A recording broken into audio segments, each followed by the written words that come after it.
Tai čia yra mūsų daržo plotai, vat matosi. Ir kadangi čia tinginių ūkis yra, tai visi tingi dirbti, tai dirba dažniausiai gyvuliai. Ten jeigu šnekėjome apie kompostą, tai kompostą mes 90% naudojam šiltnamiuose, o daržuose tai kompostą pagamina ne traktorius, o traktoristai, va šitie.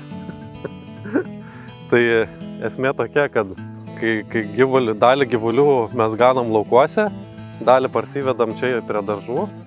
Ir daržo plote, jeigu matos, va ten tokie taškiukai, tai ten kiekvienam taškiukė buvo padėta po tokį rulоną ir jie suvalgė gyvuliai. Ir gaunasi, kad per visą tą laikotarpį, po pusę metų, čianai gaminasi žemė. Tai yra gyvulys valgo šieną, kuris surinkta iš tų pačių daugiamečių pjevų. Ir dalį suvalgo, o dalį įterpia čia į žemę su savo kanopom. Ir gaunasi čia visos 3 būsenos tos, kurios reikalingos augalam. Tai gaunasi iš to šieno pasigamino kompostas dalis, gaminasi jau čia apačioj, nes ten vyksta puvimo procesai. Tada dalis lieka organikos, kuri nesupūna iki sezono pradžios. Jinai gali dar jai dirbti tie organizmai visi jau augalai augant.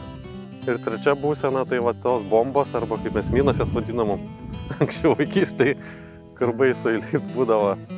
Tai jau yra per galviją organizmo praėjęs visas reikalas ir irgi labai naudinga augalam ir flekaičiai dar baiginėja pasakyje. Kitas dalykas, kadangi pas mus čia yra, matot, tokie kalvas ir jeigu čia aš palikčiau be gyvulių, tai turėčiau užsėti kažkokias tai žolės, kad nebūtų nuplovimo dirvožemio.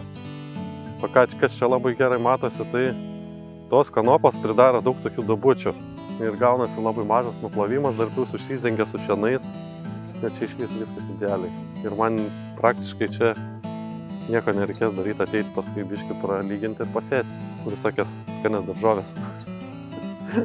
Tai čia realiai toksai tinginių daržas gaunas ir viskas kaip gamtoj.